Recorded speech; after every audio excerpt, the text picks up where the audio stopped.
Hello, this is Lily Faye. Welcome to my channel. This is the 6th tutorial in the Learn to Crochet series, and as promised, today we're going to take some of the things you've learned and we're going to put them into practice.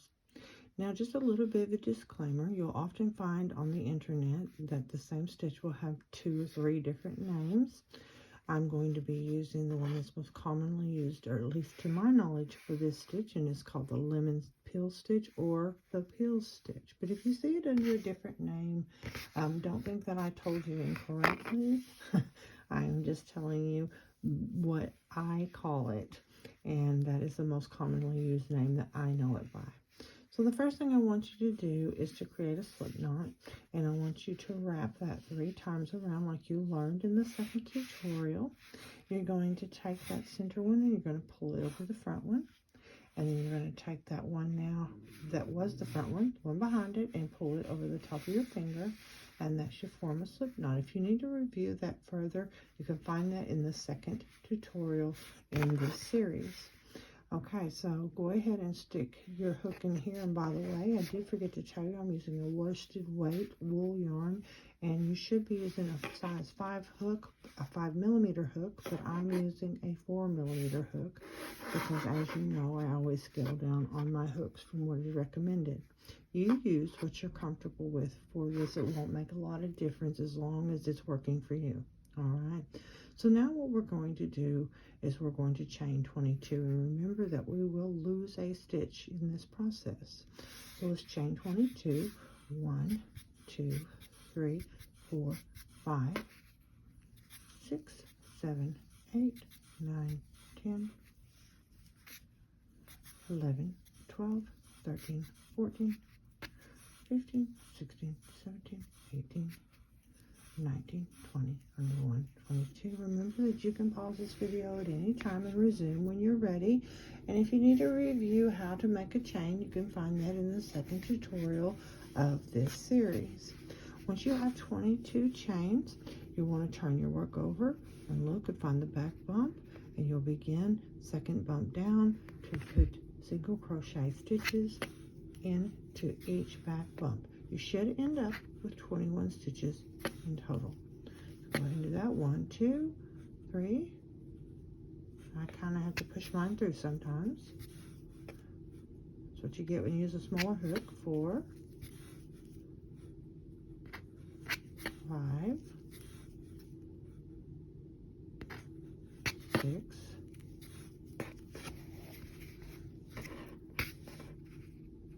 7. Go ahead and pause your video and get all of your single crochet stitches into the back bump, and we'll resume when you are ready.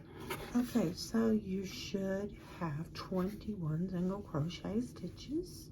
You have chain 22. You've put a single crochet in each back bump. You lose a stitch.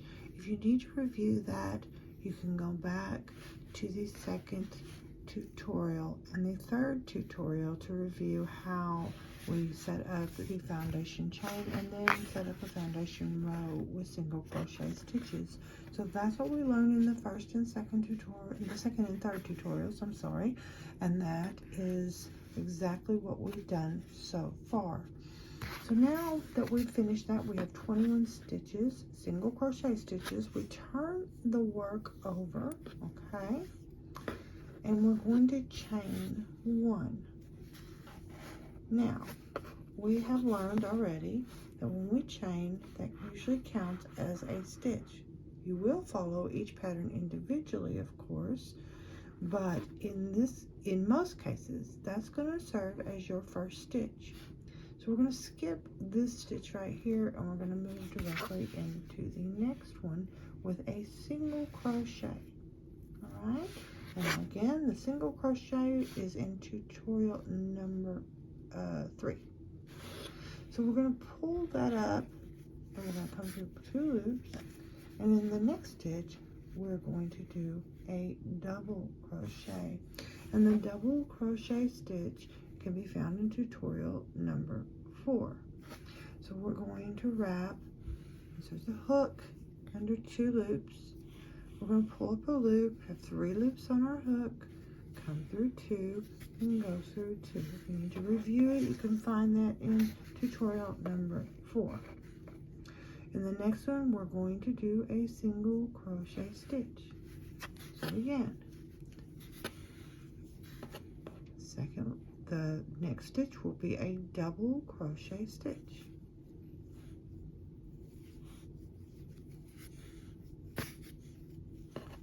And the next a single crochet stitch. And the next a double crochet stitch. So basically, we're going to go all the way down the row, alternating single and double, and we're going to do the last stitch a half double. So let's go ahead real quickly, move on. You can pause until you get caught up.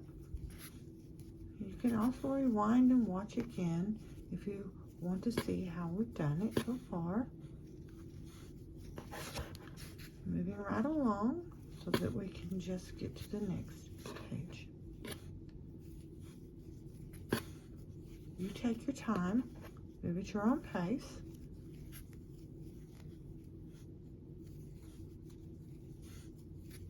Turn it back on when you're ready.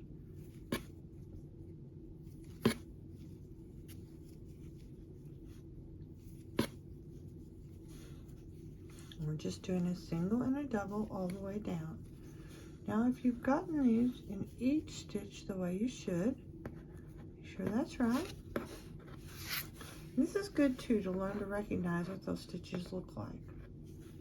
Your next to the last stitch should be a single. So I'm doing a double crochet. That's a treble in the UK, by the way.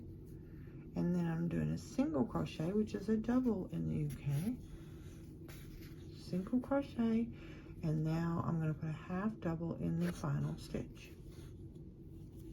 So let's just go ahead and review what we've done real quick before we turn our work.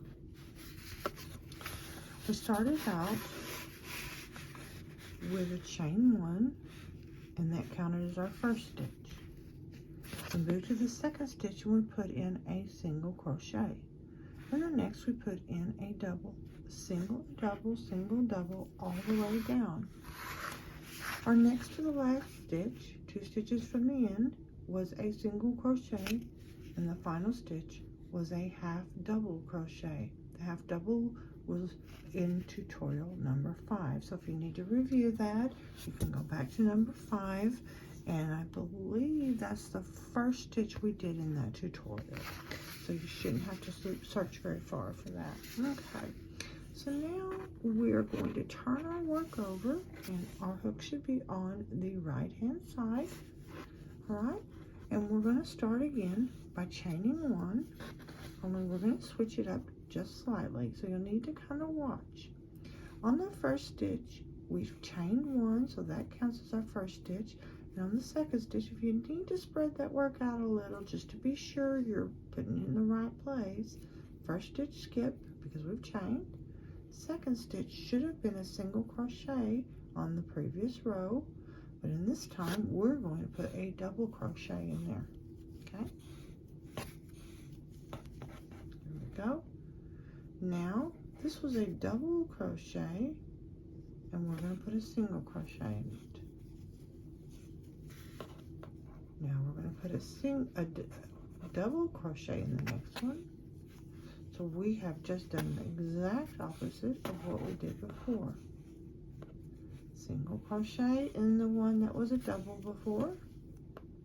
You know, when we spread these apart, if you look, these are real thick. Okay, these were where our doubles were. This just almost looks like nothing, but you can see there's a stitch there. Okay, we're going to put a double crochet in that because that was our single before.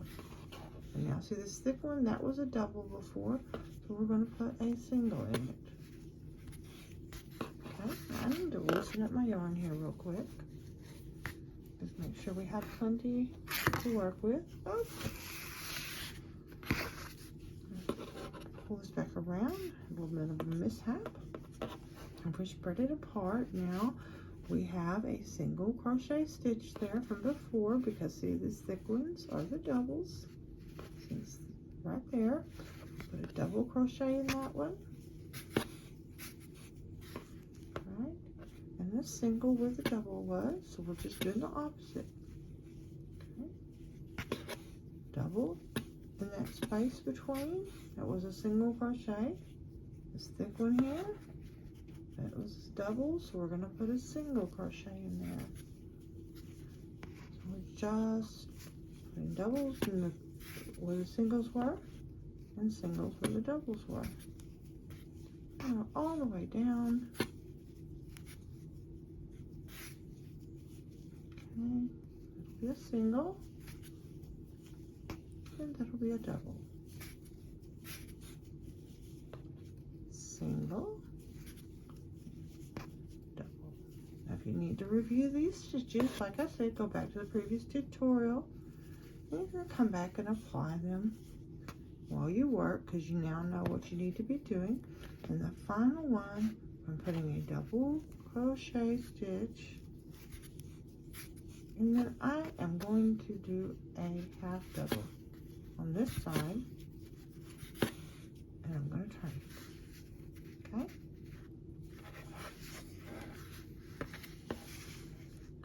Now, you take a look here. You see how bumpy that is? Okay? We are now, and if you look here, you kind of got, if we can pull this up, some texture right there too. See that texture? So let's just do another one so you can get a good look at it. And before we get started, so we don't end up with the same problem as before, I'm just going to unwind some of this yarn. Okay. Okay. Remember, we chain one. All right, that counts as our first stitch. And as you can see on this side, that's a double on the previous row. So we're skipping this stitch right here. So you can see that's our first stitch. We're skipping that one because we've chained one. We're going directly into the next one, and it's a double. So we are going single crochet. Now we're going to do a double in the next stitch. We're going to single the next, and double in the next. Single and double. And as you can see, we're just doing the very opposite of what was there before. So this was a double before. We're going to single crochet into that stitch. Right here was a single crochet. We're going to do a double into that stitch. This was a double crochet. We're going to single into that stitch. This was a single. We're going to double into that stitch. This right here, the double, and it's just the opposite. We're just alternating. When we turn it, we'll do the same thing again. I'm not going to take you that far. I'm going to leave it up to you. And you are going to have to train your eye to get used to seeing how your stitches are. You don't want to miss them. You probably will when you first start. Probably have a bit of a mess there to start with. But practice a few times before you make anything big. Okay? Just put it into practice before you make anything big. And do a few just, I can mess this up if I need to, runs. There we go. So hopefully I didn't get off. I hate if I got off there, but if I did, I apologize. All right, because what we got here is, see how that textured that is? And you can see why it's called the peel, or the lemon peel stitch. Very, very textured. Hope you enjoyed this tutorial. Please don't forget to like and subscribe. I'll see you the next time.